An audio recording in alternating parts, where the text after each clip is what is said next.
In any case, if the monkeys are persons, then they deserve the same rights as everyone. Fair point. And I guess we should probably end right there. I'm for monkey human hybrid rights. Hey guys, welcome back to another episode of Games and Guns. This week I have Adam Serwer from MSNBC on with me. How you doing, Adam? I'm doing great. How are you doing, Steve? I'm doing pretty good. Before we begin, you actually are a gamer, right? You are one of the few people I've had on that actually has a Steam account already and uses it regularly. Yeah, I am a gamer. Although I have never played Gun Monkeys before, so I'm at this is a fun little indie game that I found. It's like $5 on Steam. Indie games, of course, are where it's at these days. What kind of games do you like playing? So I like pretty nerdy games. I play a lot of strategy games. Okay. Like Civilization or Rias, stuff like that. I won that round. Actually, Lee Doran, who I had on 2 weeks ago, he likes to play Civilization as well. So I guess maybe that's like a game that's very popular among politicos, I guess.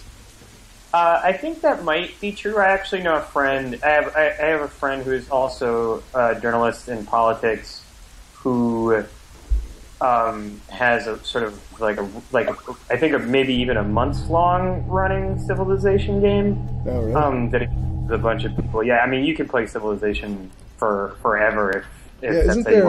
Didn't someone? Isn't there? There's like a subreddit dedicated to this one Civilization game that a guy just left running for like decades, right? Yeah. And the world became like a complete post-apocalyptic wasteland. Yeah. So you prefer like strategy games, but you play shooters too, right? I like kind of thinky shooters. So I'm a big fan of the BioShock series and stuff like that. I actually got to interview Ken Levine while I was at Mother Jones for BioShock Infinite, which was, of course, a pretty political game. Right. All the BioShocks are somewhat political. Oh yeah, I mean the first BioShock I think is pretty much a masterpiece in terms of politics. Right. It's sort of a Ayn Rand dystopia. Right. Inserting politics into games, I think it was probably the most sophisticated or one of the most sophisticated games I've ever played, certainly. Yeah. In terms of that kind of stuff. But they're actually good games, which is not always the case for politically influenced media.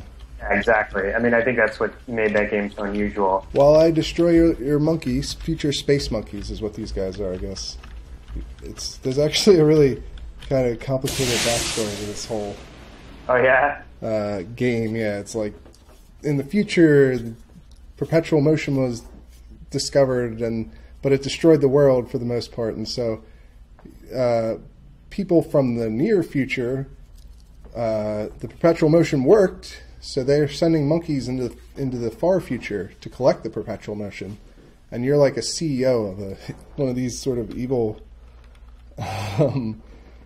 like energy companies who's sending the disposable future monkeys to collect the energy. It's really a weirdly complicated storyline for a game that is just two monkeys shooting at each other. Speaking of shooting, you wanted to talk about the DC open carry ruling.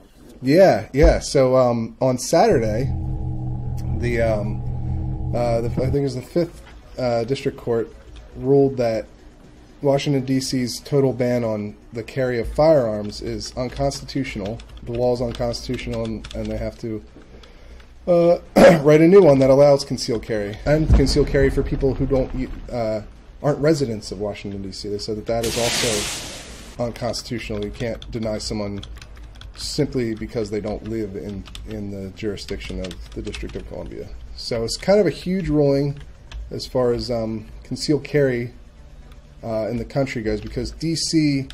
is the very last territory in the entire nation that still has an outright ban on open carry, concealed carry, or any type of carry.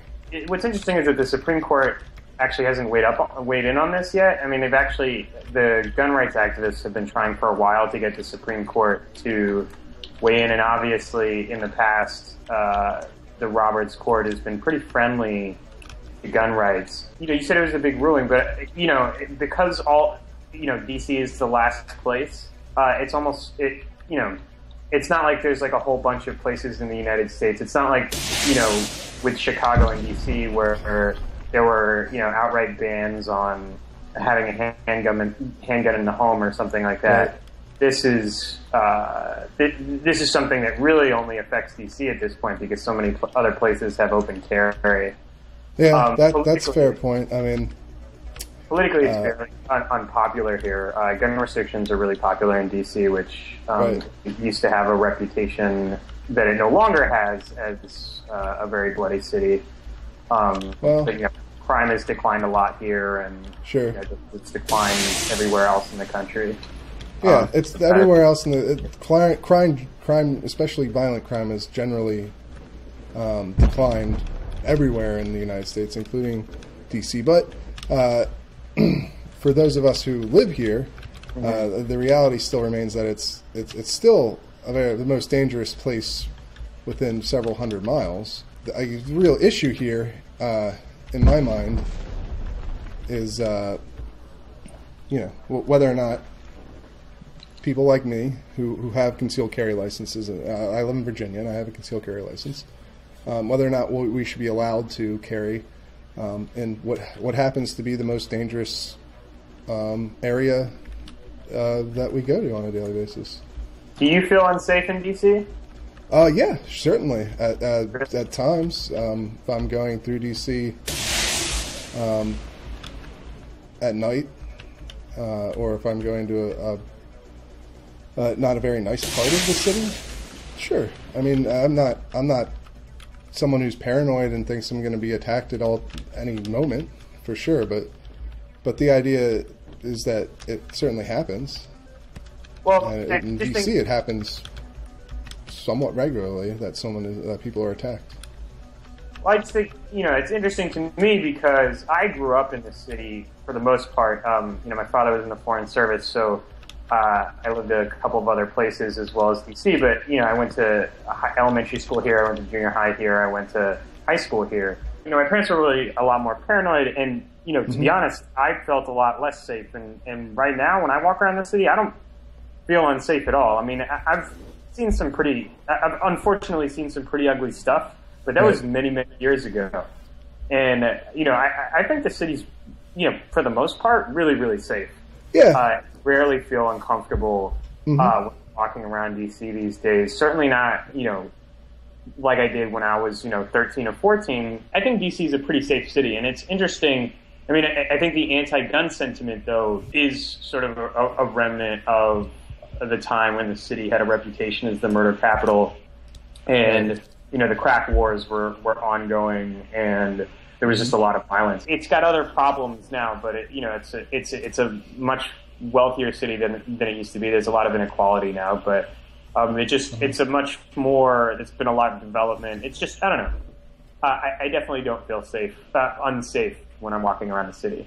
I think that's fair. I mean, I'm not saying that when I'm going to Union Pub or the National Mall or something that I feel as though I'm absolutely going to be attacked. But that's not really the idea when you're someone who carries concealed. The idea isn't necessarily that you're afraid that everywhere you go you're going to be assaulted. The idea is that you have to be prepared because it could happen, and it could happen anywhere. It could happen here. I'm in Alexandria, which is Old Town Alexandria is a very affluent area. It's not very violent. But even here, I've been in situations that are dangerous. My girlfriend used to live in Old Town Alexandria, and she had someone try to break into her apartment while she was there. She had a gun with her and told the person, and they left. Police came, but they didn't come for about 20 minutes. And so the idea isn't that DC is so dangerous that I couldn't ever step foot into it without a gun. The idea is that you never know what's going to happen to you, and it's best to be prepared for any sort of situation. And so that's... So she was at home when this happened? Sure. Yeah, that happened at her apartment. But the point is that happened in a very affluent area. Like, I've been mugged at one point before, and it was in a very nice area. I think, people having guns at home to protect against a home invasion, I think people are in the city even, are much more sympathetic to that than the idea of people just sort of walking around with guns on them all the time. Sure. And I know for me, like, I fairly regularly, not fairly regularly, but I've certainly in the past year, I've gotten in maybe 4 or 5 confrontations with people that didn't escalate into fights. Right. But, people were being obnoxious. I had one guy who tried to run me over while I was on a bike, and, right. I yelled an obscenity at him, and he yelled one back at me. Or, at one point, one guy bumped into me on the street and then started cursing at me. Right. And, those situations didn't go anywhere. Nobody got hurt. There was just a lot of smack talking, and then we both walked away. Mm-hmm. I think, like, my worry with something, apart from the constitutional issue, and I think my guess is that the constitutional issue will be very much settled in gun rights activists' favor. Okay. The way that the Supreme Court is and how they view gun rights. Right. I don't know how I might react in a situation where I'm angry like that and someone has a gun, and I had a gun or somebody else has a gun. I almost feel like someone's more likely to get hurt if you're armed, in a situation where actually if no one was armed, you'd both just walk away. Well, let's examine that for a second. Do you really believe that you would shoot someone just because you're angry at them? Well, I don't think that I might, but I don't know whether someone else might. Okay. So you don't think that you would, though, right? No, I don't think that I would, but what if someone, finds me scary or something like that, or thinks that I might hurt them and decides that, what they need to really do here is, shoot me to protect themselves. And that's like, it's not a really hypothetical thing in this world. It happens. Right now we've got a situation, and this is not an open carry situation, but, there's a trial going on in Michigan with a woman who, got in a car crash and went to a man's home looking for help, and he, blew her away with a shotgun through his front door. Right. And his defense is that he was really terrified, even though he was behind a locked door, and, she was, sort of a dazed person looking for help. Right. And I just think, like, those kinds of tragic situations, like, I think people in general understand the desire to want to protect yourself, to take, your destiny in your own hands, but there seem to be so many tragic examples of tragic events that involve guns that seem like so unnecessary. Uh-huh. Where just a situation might have been resolved a different way, but it ends up, with someone being killed. I understand what you're saying, and I understand that concern, and I think it's legitimate because people are human and they can make mistakes, but that's why we have the reasonable fear of your life standard. If you're really have a good reason to fear for your life, that's the only time you can use lethal force like a firearm to defend yourself. If you're just scared, if you're just angry, that's murder, and you'll be convicted of murder. And on the flip side of all this is what happens when you deny law-abiding citizens their right to defend themselves by the most effective means necessary, which is that they're brutalized, that they're made victims of. And I don't think that is a good solution to the problem of someone acting, making a mistake or acting inappropriately with the firearm. I covered the George Zimmerman trial, and that, there was a lot of talk in the trial about, obviously there was a lot of discussion of that verdict in particular. That was a huge trial, and it was very closely followed. And a lot of people who thought that George Zimmerman was guilty of murder, nonetheless admitted that sort of under Florida law, the jury might have reached the right verdict because of the way it understands, that sort of reasonable fear for your life standard. Right. And my worry is that, reasonable fear for your life can become very subjective and not just subjective, but subject to sort of pre-existing cultural expectations. You know what I mean? In a way that, Well, in what sense? Well, so, in this case, in the George Zimmerman case, this involved, and obviously nobody knows for sure what happened that night Right. besides the two of them. But, this question of whether or not you would be scared of a 6-foot black teenager, the question of whether or not it's reasonable to be afraid of a 6-foot tall black teenager, is like culturally fraught. I mean, that's a question that in this country has a lot of history behind it. And, some people, depending on the people you select on that jury, they're going to feel differently about that. And there's such an element of subjectivity there. If you look at the statistics for, stand your ground cases, for example, like black men are cases in which black men are killed are statistically far more likely, the defendants in those cases are statistically far more likely to get off than in almost any other situation. Right. Well, but here's the thing. You can't possibly be saying that Florida law takes into account what race Trayvon Martin was. No. It's not that George Zimmerman. It's that it inserts there's a human subjectivity built into the standard that it's not that Florida law does it. Florida law is racially conscious. It's that we're racially conscious. We're humans. Have certain. Right. You're saying that the jury might have taken that into account when they were considering what constitutes reasonable fear for your life. No, and I think in the aggregate, the statistics bear out that black men are more likely. It's more likely to be considered reasonable to kill black men in fear of your life in the aggregate than anybody else. When you look at the Urban Institute's figures on that, right. It's pretty. It's statistically significant. And I think so when people say when you say this issue of self-defense, like people are I'm sympathetic to the idea of wanting to defend yourself, but in some cases it seems like defending yourself, it's almost an incentive to murder because you can who's going to argue that your fear wasn't reasonable if there's no one there besides the other person who's dead and. I understand that, and yes, in our system of justice, which presumes innocence, it's always going to be difficult to prove anything in court against a defendant when there's no witnesses and little evidence, which is sort of what you had in the George Zimmerman case.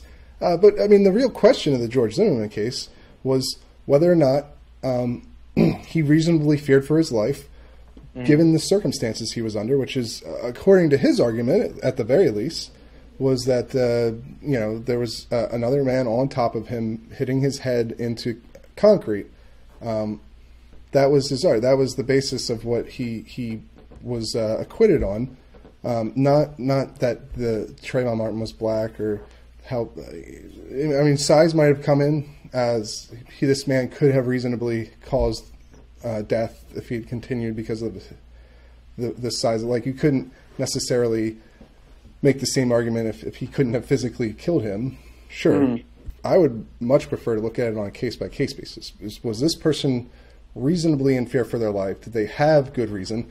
There's certainly instances where that's not the case, where people claim self-defense when they didn't. There's no evidence that they had reasonable fear for their life, and those people are most often convicted of murder or manslaughter.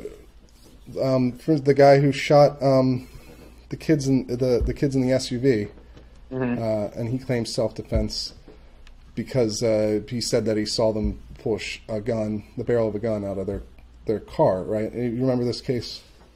Oh, I do. And that's actually sort of what I'm talking about. He wasn't actually, he got life in prison, but he wasn't actually convicted of killing Jordan Davis. And this is where this issue of subjectivity comes in. It's almost like they believed this crazy, this, and that guy really was a racist. I mean, they have his letters from prison and stuff like that. It's like the way he talked about, that was very clear, but the jury in that case it was almost like they believed his sort of paranoid, sort of paranoid story about how the kids had a gun and they said they were going to kill him, even though there's no evidence for it. He was convicted of attempted murder, but not murder because they didn't. That's sort of what I'm talking about. The point is that the guy got a lifetime sentence. He was convicted because he didn't have reasonable fear for his. There was no good. The guy, after he shot these kids, he ordered a pizza. He drove off, ordered a pizza. Clearly was not acting like someone who there was all kinds of reasons to not believe that he had any reasonable fear for his life. And I just think that it's better to look at these on a case-to-case basis than in the aggregate. But in that case, you had survivors. You know what I mean? You had these kids who lived to tell the story, and the one kid who didn't live to tell the story, he wasn't convicted of killing him. And that scares the crap out of parents. Statistically, your kid is not likely to get shot. No. You know what I mean? Like people generally die for other reasons, but you can understand why that would scare the crap out of parents. Sure. To see a kid who, an unarmed kid gets shot by someone because of loud music, and the guy gets off because the jury. But that guy didn't get off.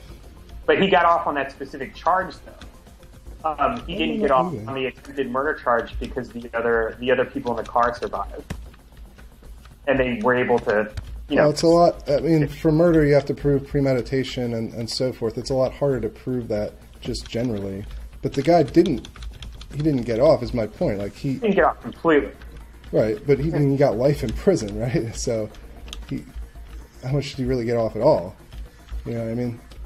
Well, what I'm saying, though, is that... But regardless, I understand what you're saying. You're afraid that someone could... use self-defense. But that's true regardless of whether or not they have a gun or whatever. Any sort of killing, someone could try to claim self-defense. So, the standard of reasonable fear for your life is a broad standard that applies to any murder or any homicide, whether it's justifiable or not. So, the tool you're using to either defend yourself or commit a crime is somewhat irrelevant in that matter.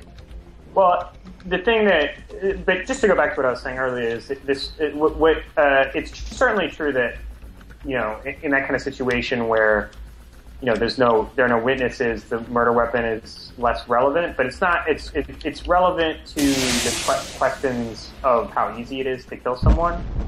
And I think that, again, that's what I think people are worried about with the open carry stuff. Someone is more likely to make a rash decision based on fear that ends up in, a tragic death than, in a situation where guns are more regulated. But is New Hampshire or Arizona or Alaska really more dangerous than Washington, D.C.? I don't think so. I don't think the statistics bear that out. And Washington, D.C. is the only place in the country where you're not allowed to carry anymore. You were allowed to carry for about 2 days there.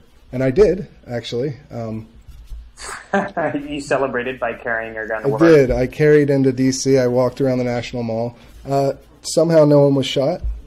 No panic ensued. No chaos was brought upon our nation's capital for those few days where it was, in fact, legal to carry a firearm. And I think that's true when you look at every state that's legalized concealed carry or open carry in the past few decades. There's always a prediction of mass chaos and blood in the streets, and it's not borne out after the fact.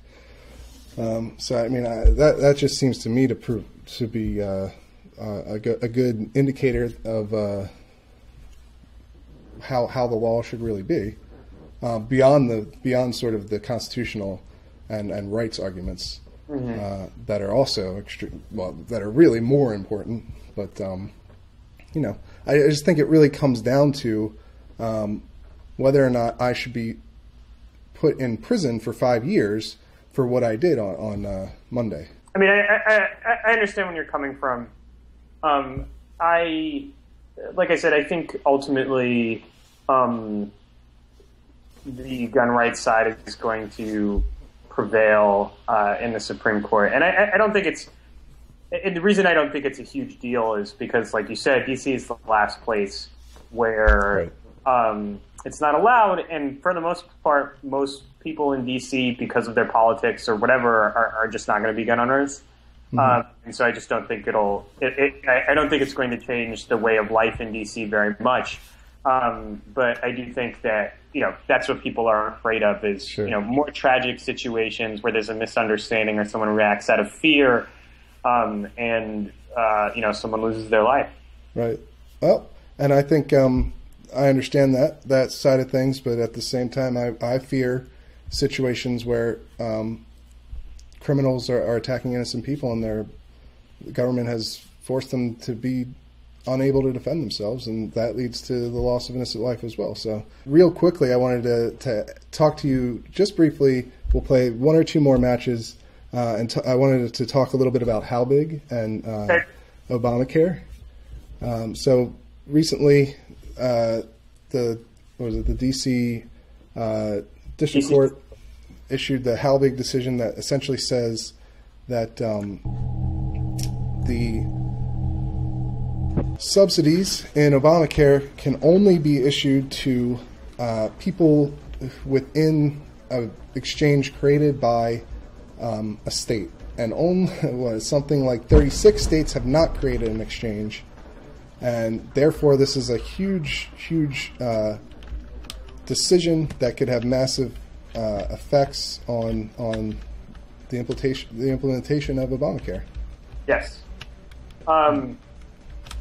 I generally, I wrote a lot about the mandate, the challenge to the mandate, and I personally took that case very seriously. I mean, I think I totally understood. I was sympathetic to the argument that, the idea that you can be forced to buy something. I think that was a serious question. I think that the Halbig case, for lack of a better term, is a troll lawsuit in the sense that I don't think anybody, including conservatives, believed that Obamacare subsidies were only meant for state exchanges until after it was passed and people were looking for ways to undermine the law. I mean, the two guys who are behind the lawsuit, Michael Cannon and Jonathan Adler, are very smart guys.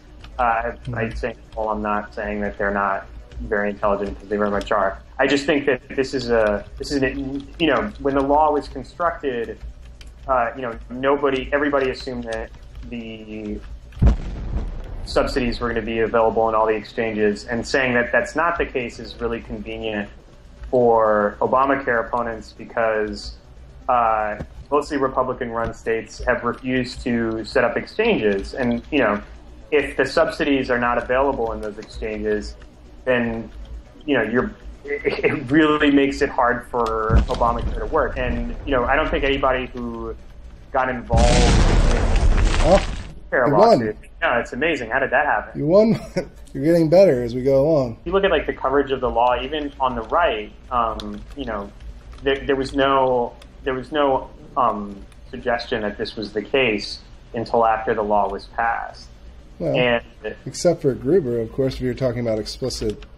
But that wasn't before the law was passed. That was after the law was passed. I mean, Gruber's statements were after the fact. And, Gruber, I'm not really sure what's going on with Gruber. I suspect we'll find out what happened later. And just for the listeners who may not be so aware, Gruber is Jonathan Gruber is a policy wonk who was an advisor to the White House during while they were figuring out how to put this healthcare law together. Right. And in 2011 and 2012, there were remarks where he's sort of suggesting that subsidies, or stating that subsidies are not available on the state exchanges. I mean, on the exchanges. But right, he said this over and over again.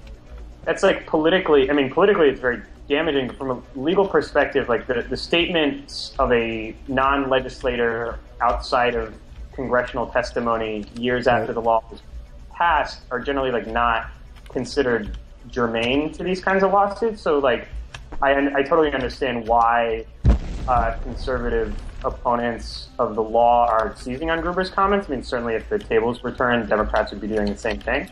Right. But they're not really relevant to the question of congressional intent. And, this issue of, whether there was a carrot-stick approach here, I mean, there's really nothing in the legislative record that supports that. Greg Sargent, who's a liberal reporter for the Washington Post who has his own blog, he went back and he spoke to the Help Committee staff who worked on the law, and they basically explained how the sort of state language got in there. There were differing versions of the bill that essentially, one that contemplated all the exchanges being state-based, one that had federal exchanges, and the language, shall be established by the state, is sort of a linguistic remnant of when they were drafting a law that had no federal exchanges, period. There was no version of the law that was being considered that didn't have universal subsidies. The law is trying to help people get insurance if, it actually doesn't incentivize the state so much, to say that, the very people the law is supposed to help are going to have a harder time getting health care. Right. Well, and so, I got 2 points on this. Okay. And then we'll do one last one to determine the winner of both of this game and in these political arguments. Whoever wins this next one is the winner of our debate. But my 2 points. One, Gruber was out talking about the law at a point in time where there was no political incentive for him to lie about it. Right? It was 2012. There was no political reason for him to say what he was saying at that time. So I think what he said then holds quite a bit of weight, just from a credibility standpoint. Whereas staffers and politicians talking now, who have a lot of political incentive to lie, more or less, or to stick to the party line, they have less credibility. And so that's how I see the sort of Gruber 2012 versus Gruber now, because he's changed his tune, of course, and said it was I believe his term was Speako. So that's the fun new term that we all get to use now. But the second point is that I'm glad you brought up the plumb line piece. I'm glad you brought it up because basically you've probably seen this argument already, but more or less what he uncovered in the legislative process helps the legal argument, and that more or less was already in the legal argument from Halbig, and also from the competing decision in the Fourth Circuit, which basically came to the opposite conclusion. That argument was already around, and the Halbig, the conservative counterpoint to it is more or less that they considered doing what you're talking about, which is having subsidies available to everyone through the federal exchange, and that was taken out of the law in the legislative process when they crafted the new the sort of compromise bill, right, in the Help Committee. And so actually how courts legally look at that process, if it was considered and taken out, that means that it's less likely that that's what they meant to say in the final bill. If they've already considered it and taken it out in the legislative process, then it's hard to argue that that's what they really meant in the final bill because, well, if that's what they really meant, it would have been in there. Is more or less the argument. I think it's obvious though that the drafting of the bill.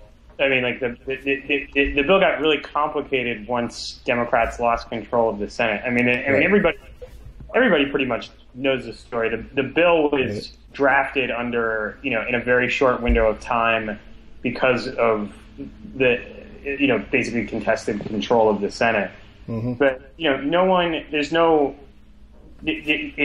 like I said, even the conservative reporters who were covering it at the time did not cover the issue. It did not cover the issue of subsidies as though they would be available in one place and not available in another. Right. I think my friend Jeff Young, who is a healthcare reporter for Huffington Post. I mean, are you a Seinfeld fan?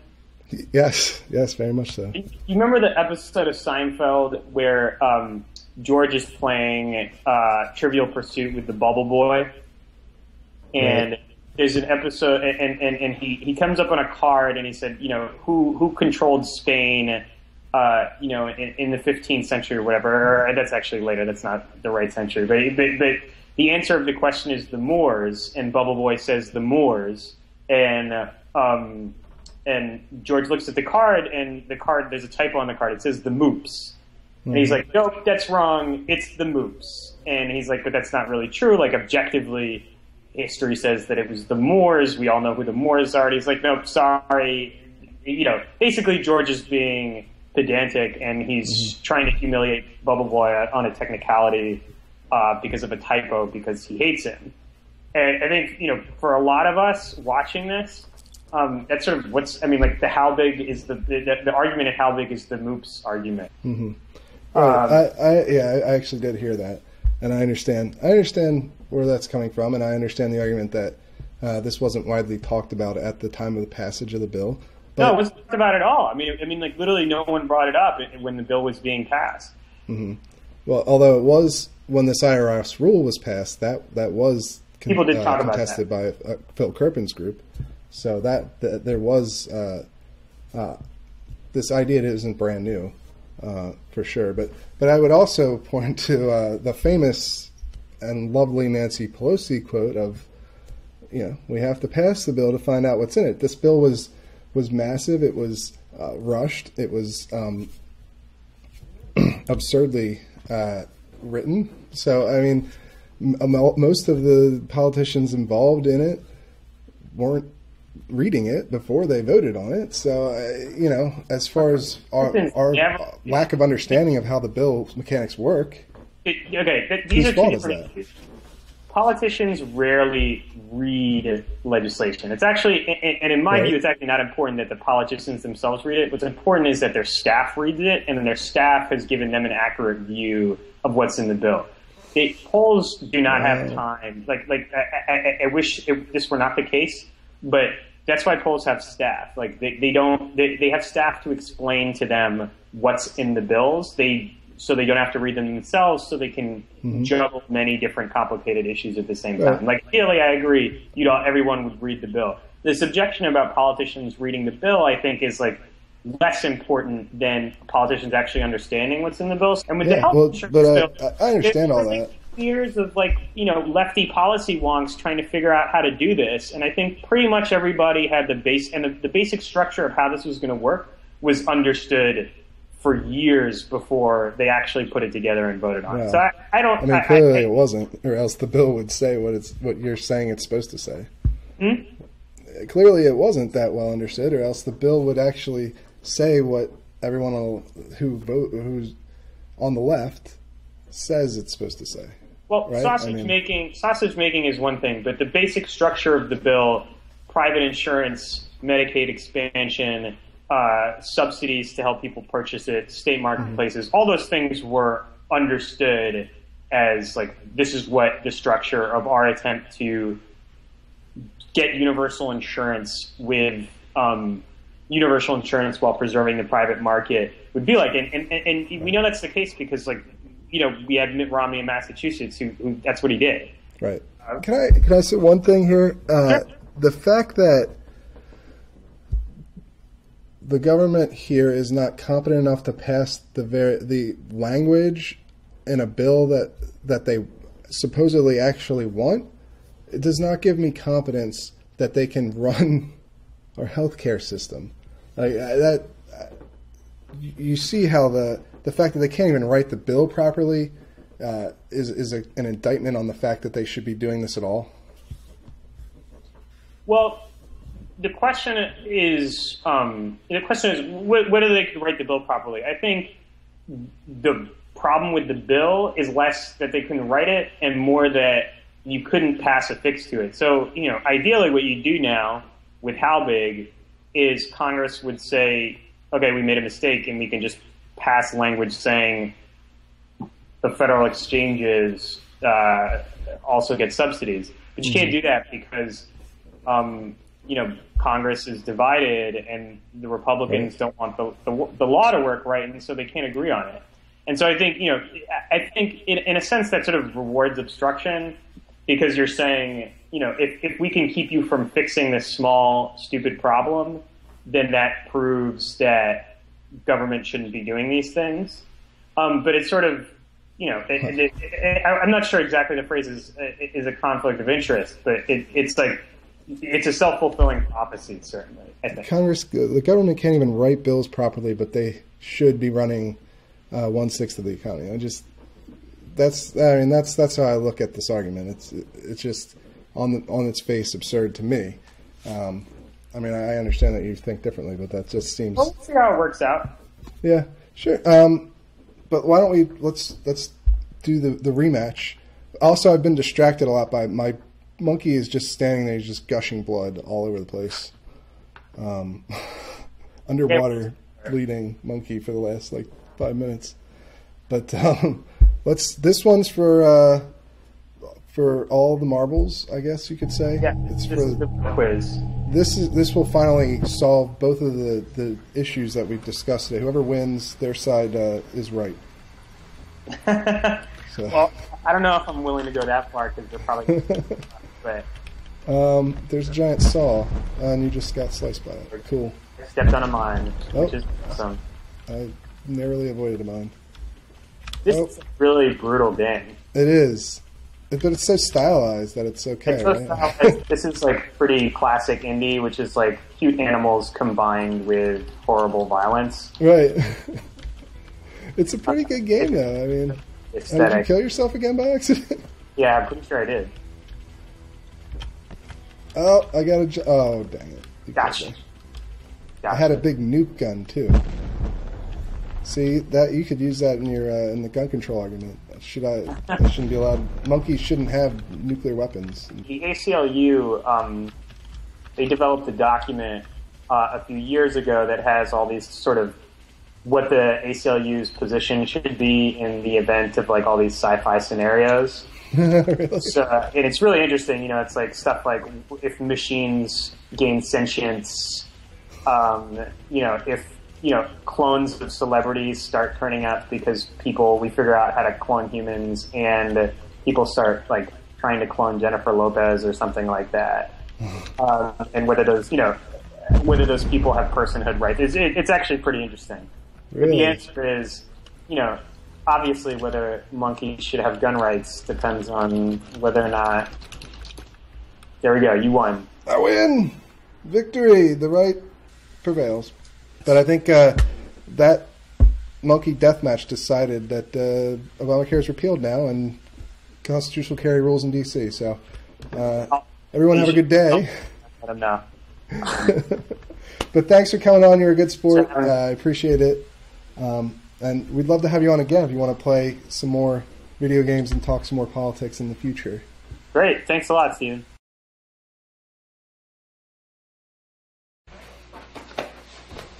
Hey guys, like my shirt? It's good. Slurpee America shirt. It's like a thing. But, just make sure you subscribe to the channel and come back every week. Got a new episode every Thursday, and We'll have periodical videos like some Let's Plays. There, you can watch the video right here. Here. Watch this video. This is me carrying in DC for the first time since, wow, something like the 40s, I think, was when they passed their first gun control law. So you can watch it right here. And then